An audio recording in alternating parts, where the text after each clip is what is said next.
Hey everyone, and welcome to the Beyond Life and Fitness podcast. I'm Cheryl Patton. And I'm Megan Prince. We started this podcast as a way to connect with more people who are struggling to fit it all in. The workouts, the food, kids, work, and relationships.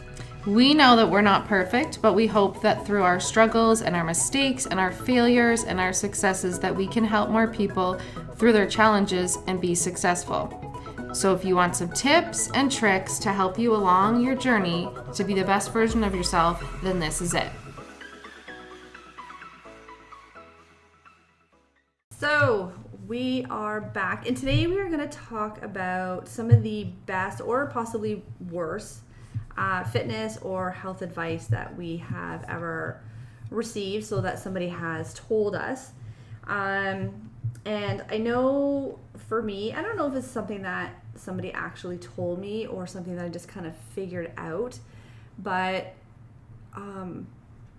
that more is not necessarily better. Like when I think back to my university days, I was definitely training. How do you describe my training?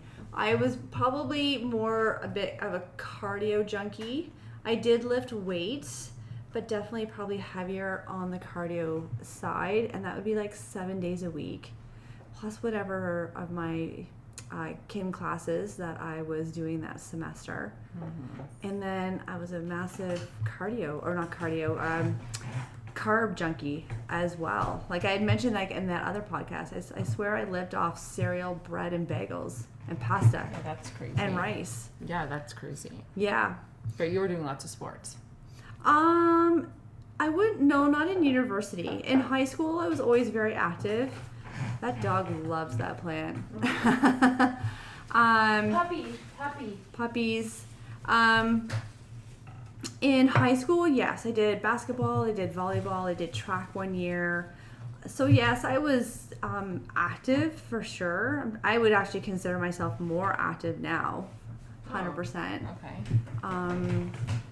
But yeah, back then I kind of wish that somebody had actually maybe told me, you know what, maybe focus a little bit more on learning your strength training and how to strength train, and then take some time to learn a little bit more about nutrition. Like carb loading is not necessarily the best.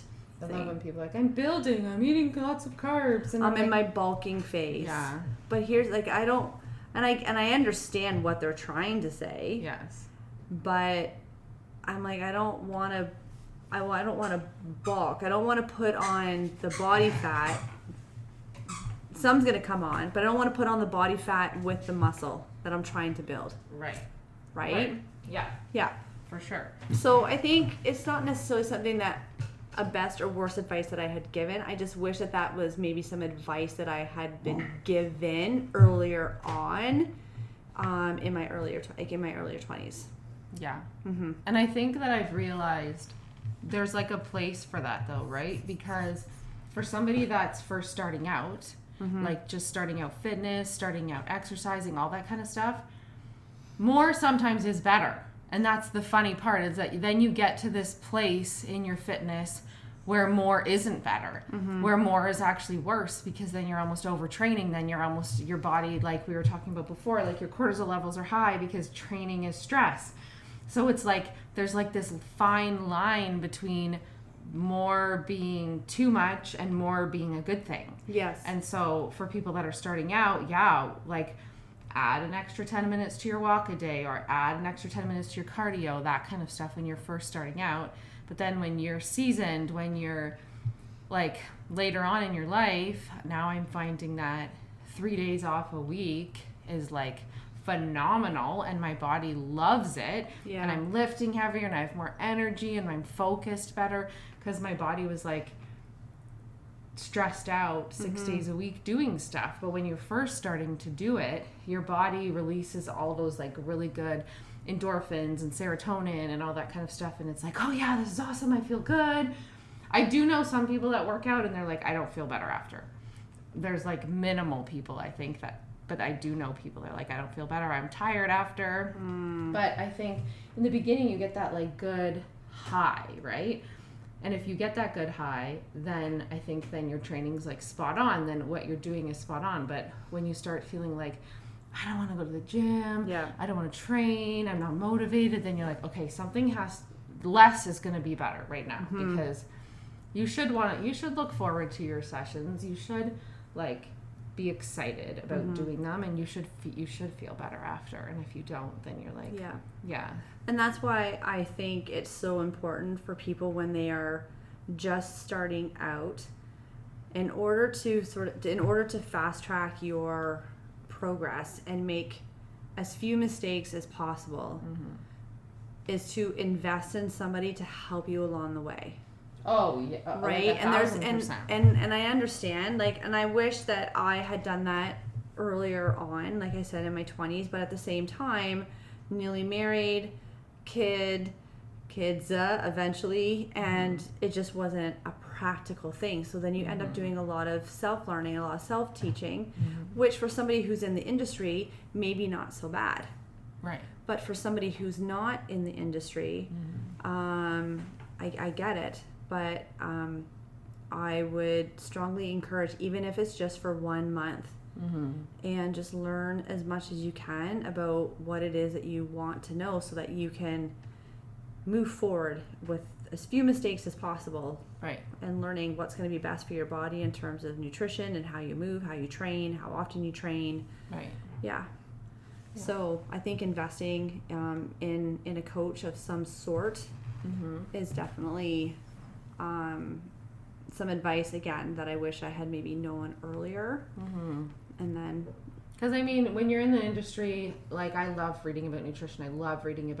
I'm more like the nutrition side of things that I love. The exercise stuff, the like intervals, tempos, all that kind of stuff. Like, I enjoy it. I enjoy putting together programs, but it's not like that's not your wheelhouse. Yeah, I love nutrition. I love macros. I love all that kind of stuff. But where was I going with this? I was gonna say.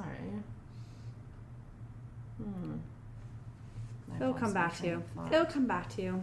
So yeah, I think now, like, so that's not necessarily advice that's sort of advice that I would give myself if I could go back in time, would be to definitely invest in a coach and learn different nutrition protocols and training protocols a lot earlier on than what I did, which then would only have advanced me further on in my career, I think, earlier on as well, because I would have had that knowledge sooner.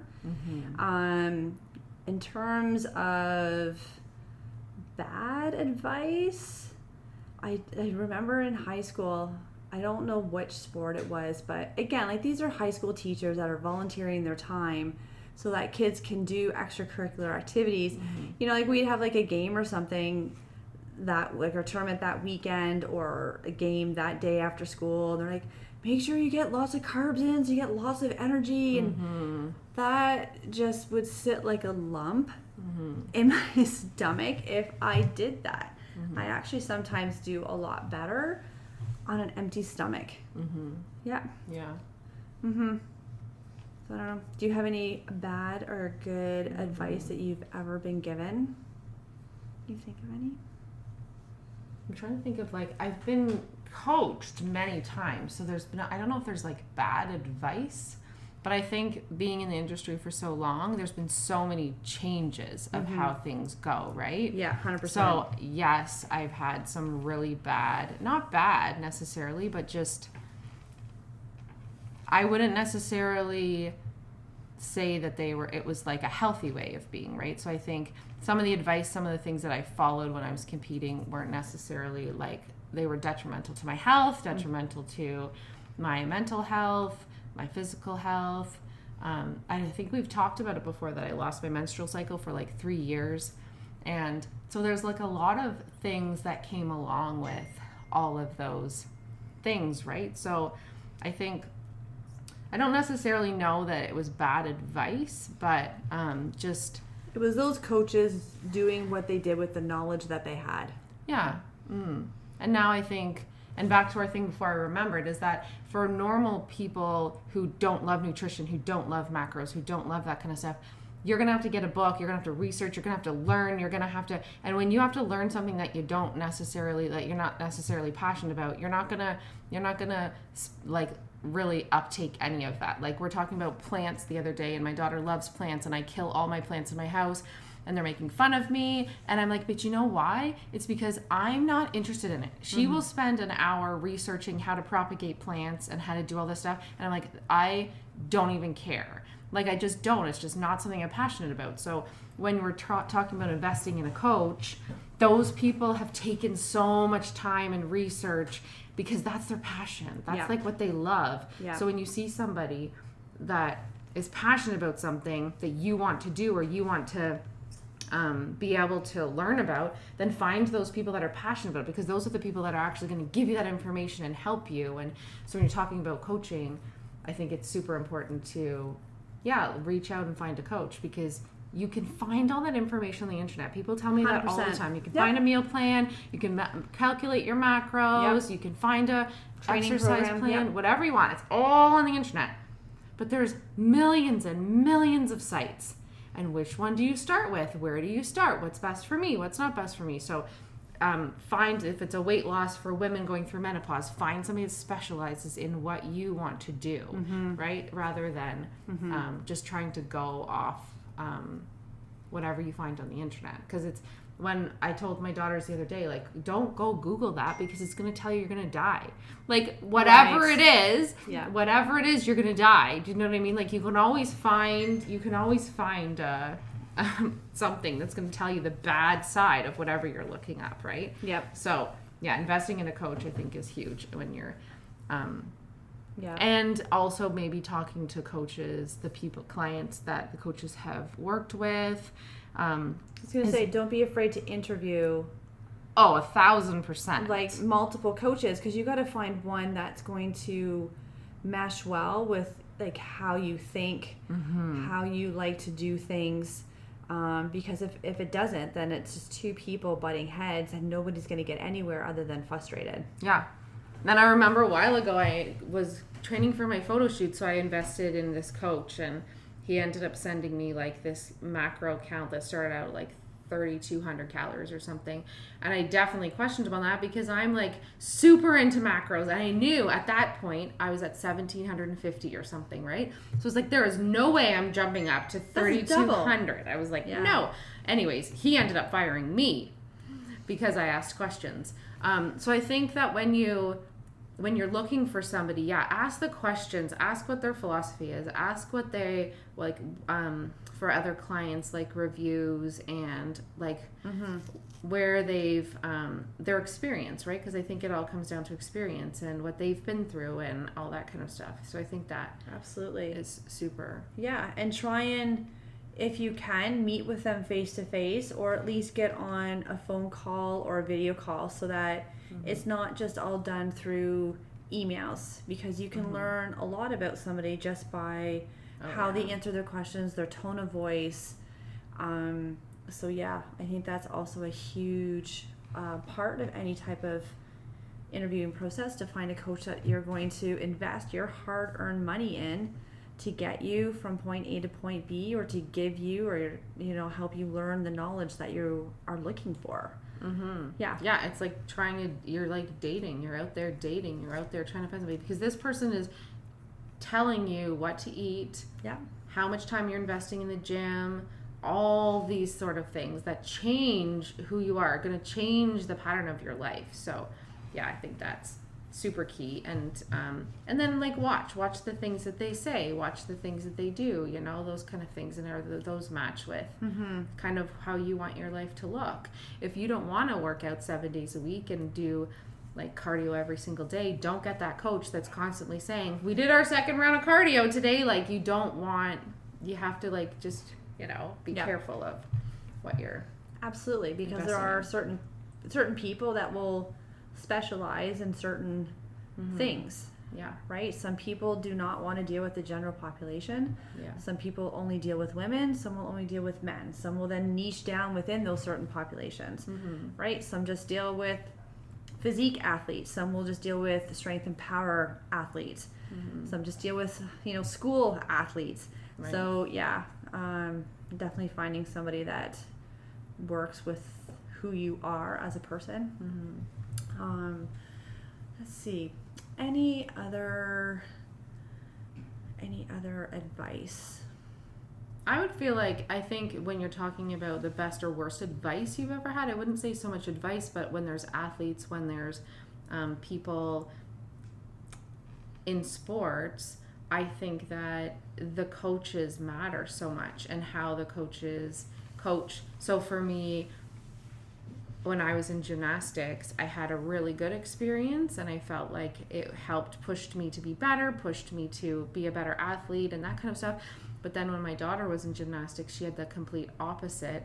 And so it was very negative. There wasn't a lot of positive reinforcement. And so that took a really big hit on her. So I think for me, it's not like best or worst advice, but it also was like choosing the coach, choosing the sport that is going to bring out the best in me, bring out the best in your abilities and your strengths. Yeah, like it doesn't necessarily have to be you finding a coach so that you can go and work out in your home gym or in a gym. It could be finding somebody that's going to support you in getting back to a sport that maybe you loved and got away from because of life. It could be basketball, it could be hockey, it could be anything. Yeah. And yeah. Oh, worst advice for nutrition: cut out all your dairy. Oh my gosh.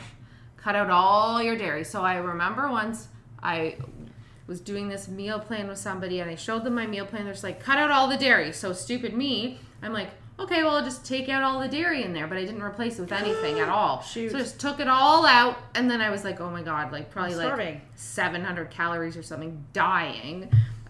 But yeah, I think that there's a place, and there's a place, like we've talked about it before, but there's a place for dairy. There's a place for, sometimes it's not necessarily the dairy that we're reacting to, but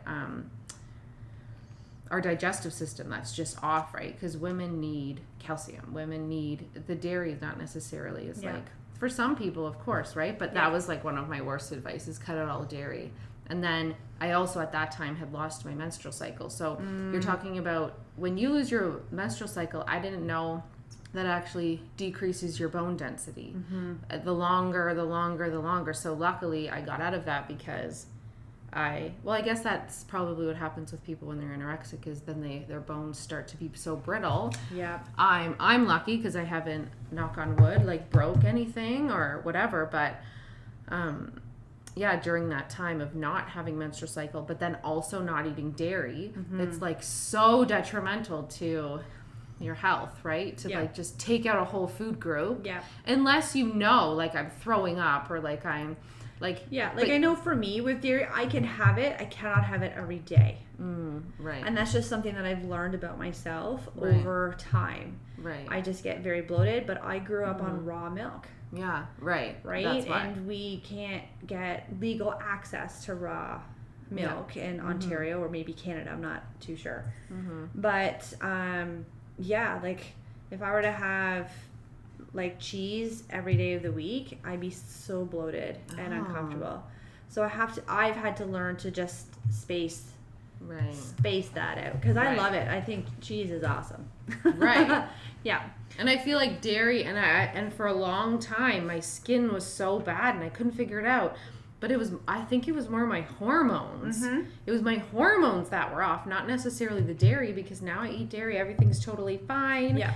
But it was like my hormones, my adrenal system, all that kind of stuff was so off. So before you start blaming things on dairy, like really do, or any food group, do like a self-test on yourself, right? And I know my daughter has like severe stomach stuff that we've dealt with for the last couple of years. She's okay now, but when we were dealing with it, it was really brutal. So we took her off gluten, and we did a celiac test. They said it was negative, but I still had this feeling, let's take her off of it, because wheat is really hard in your body. So we did that, and she did get better. So whatever was inflamed inside her little body, and now I've done more research into, it's probably not the gluten, but the glyphosates that's sprayed on the wheat that they actually make the gluten out of it. Yes. So it's not necessarily the gluten, it's the chemicals that are in it. Yeah. So yeah, that helped her for a while when we took that out, but that wasn't necessarily taking out a whole food group, like taking out carbs, because she still had rice. Still potatoes and rice and yes. And we did gluten-free crackers if we could. But yeah, so I think, taking out a whole food group would be I don't think eliminating a whole food group is not wise.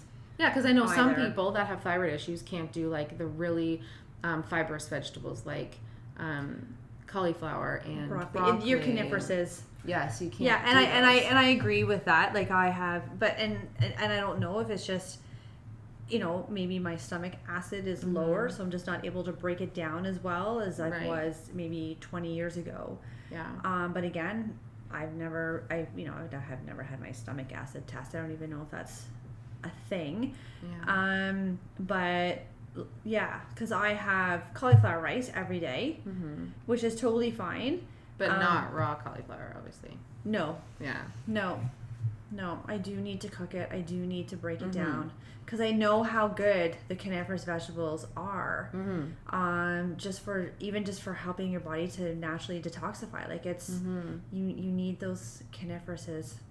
Yeah, and there's so many cool things like vegetables can do, but there is also people that have heart issues that there's certain vegetables that they can't eat because they have certain kind of vitamins that so it is really cool to research about different types of food, because if you can't have that vegetable, what is that vegetable doing inside your body if one person can't specifically have that? So I think that's like, and I have another lady who's on kidney dialysis and she could not have lettuce or spinach. Like it's really random weird things, and I don't know what the research. Spinach for the iron. I don't know. Yeah, I'm not sure, but she can't have them, and it's like this real random food. So I'm thinking, okay, so if these people that have these issues have to go off of these foods, what do they give to our bodies, which is like kind of cool to like think about. If 100%, just like Hippocrates said, like food is thy medicine, right? Oh my gosh. So like food can make you better, food can make you worse, and like you said, it's learning what all of our foods can, like what properties do they possess and what do they supposed to do. So one thing that I did hear was like vegetables that are higher in the red color. Well, our blood is red, so those vegetables help with your with the health of your blood. And then there's other vegetables, depending on their color, just help you out with different particular organs that are within you. So yeah, it's very cool if you want to take the time and learn that information, right? But if we're very quick as a North American society to just jump right into the pharmaceuticals because that is the quick fix. It's not something that's going to take time and effort on your part by changing how you eat or what you eat in order to make your body work at the optimal level that it's designed to do. Yeah, because it's screaming at you. And I was never into like natural remedies and naturopath stuff and anything until the last couple of years, and now learning through like the homeschooling community that we have, there's so many things, and it's really cool because they're like plants, the plants that grow everywhere that basically cannot be killed by anything really. They just grow randomly. They don't need sunlight, they don't need water, like they just keep growing. Like no matter what the conditions are, they grow. Those plants are the ones that are so important to our bodies, which tells you, because we're humans living on this earth, that these things outside that our bodies need and can use are the ones that really can't be destroyed out there. Like those are the ones that people are spraying with the pesticides. Right. But there's like plantain, which is like, it looks like you'll see it everywhere. It grows in between like sidewalk things and stuff. And it has little tiny sprouts that sometimes come in the middle. But if you take a plantain leaf when your kid gets bit by a bee and you chew it up and you blend it with water and you just make like a little paste out of it, it takes away the sting. Like it heals things. Like there's So it's so cool to me to go down that road where there's like the things that basically can't be destroyed that will grow everywhere that you don't have to really put any care into. There's so much medicinal properties in all of those things. And that's like, I'm just opening up this can, which is like scary now, because then you're just at the beginning stages of like learning all these things and what can you do for all these things and all this stuff. But there is like, yeah, food is medicine, and food is either going to destroy you or it can heal you, right? Yeah. It can 100%. change things in your body, and I think it just comes down to really like, not cutting out food groups at all, but just trying to like, no, and again, like some food groups you may have more of, some you may have less of, but that doesn't mean that you have completely cut it out. Unless it's a chocolate bar. You can cut out the chocolate bars. Yes, but I think that people, I'm like, just have the real chocolate bar. Stop with this stupid, like, the dark chocolate, yes, dark chocolate has tannins or whatever in it and stuff, antioxidants. No, wine is tannins. Dark chocolate is antioxidants. But I'm like, just have don't eat it every day, but have the real chocolate bar, right? Because if not, you're going to be like, I had the dark chocolate and now I still want the chocolate bar. So like, just have the real chocolate bar, just, do it. But that book I was reading about healing your metabolism and how to speed up your metabolism, it talked about always cooking your vegetables and always cooking your fruits, actually, because they're like, that's what you were saying. Really not berries obviously, but like apples and pears, because they're really like hard for our bodies to digest. They're acidic. I can't eat raw apples. I get major indigestion. Even if you eat it with a fat? It's not as bad. Yeah, right. Not as bad. But if I were to have applesauce, like homemade applesauce, no problems. Because it's been cooked down. You're right. Yeah. So I think some things our bodies just aren't used to processing, right? Yeah. And then it also says with the vegetables, with the fruits, to add like a little bit of fat. So if it's like coconut oil or whatever, just put a little tiny bit, and it helps your body to like, because you're just putting, like we talk about nutrition too, you don't just eat an apple, because that's going to spike your blood sugar, and 10 minutes later you're going to be starving. Plus, so you always want to pair your foods together. So fats with like fruits and fat would be good, like fruits and nuts, or protein and fruit. Yes. So that at least it has like that binding aspect of it, because if not, you just do that one fruit that has tons of acid in it. First of all, your blood sugar is super high, and then you're starving again 5 minutes later. Then your tummy hurts, right? Yeah. So just like paying attention to like pairing foods, but I thought it was really interesting about cooking down all your vegetables and stuff. Yeah, that is very cool. I'll have to read that book. So good. Awesome. It's so against everything that we've like learned. So it's like, take it with a grain of salt. Like, don't think like everything, this is like one side of the nutrition story. Yeah. Then there's like another one. But I was like, I love this, because this person's totally going against everything that I thought was always true. So but that what you're learning may apply to a future client that you have down the road based on their circumstances. Right? So I think it's with any type of information, whether it's relationships, health, fitness, financial, family, you name it. Learn the information, take out of it what you need in that moment, apply it, and then move on. And then there's going to be another time down the road where that information is going to need an update. Of course. Right? All the time. Yeah.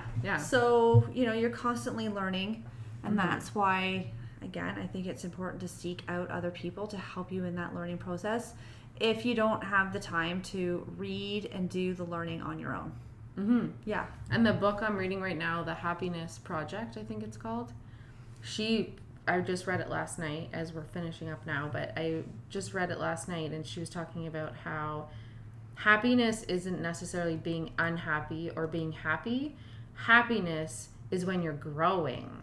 So I thought that was so cool, because there is going to be happiness and unhappiness, but real happiness in the middle is when you're always learning, you're always changing, you're always like going with a different flow of your life, realizing that, okay, that didn't work out, so maybe I'm going to go this way, maybe I'm going to go that way, and kind of just let your life flow, rather than I'm unhappy, I'm not happy.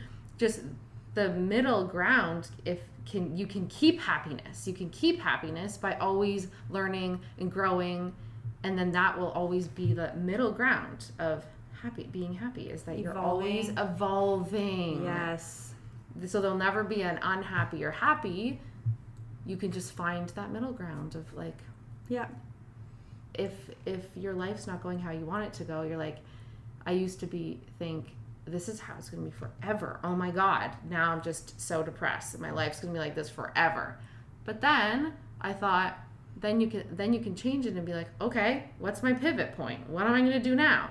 Like when I threw out my back, I was like, great, my career's over. I'm never going to be able to work out again. I just went down this rabbit hole. But then I was like, okay, so if you can't work out again, what are you going to do? Where do you want to go? So go to the worst and then try to plan for that and then hope for the best, right? But yeah. I feel like happiness is going to be growing, evolving, learning, right? And pivoting when things aren't working. Agreed. Mm-hmm. Awesome. Well, there's some advice that we would give ourselves, maybe not necessarily given to us. Mm-hmm. And if there's anything that you guys would add to what we said, feel free to leave us a review or a comment on either Apple or Spotify. All right, until next time. Thanks everybody for listening today, and we truly appreciate you. And let us know what your biggest takeaway was today, and if you have any questions you want answered on the podcast. Don't forget to rate, review, and subscribe to this podcast to automatically receive your episodes and to help us reach more listeners. We would love to connect with you on our socials, either Facebook or Instagram, with links in the show notes. Till next time, keep taking those small steps towards your best life.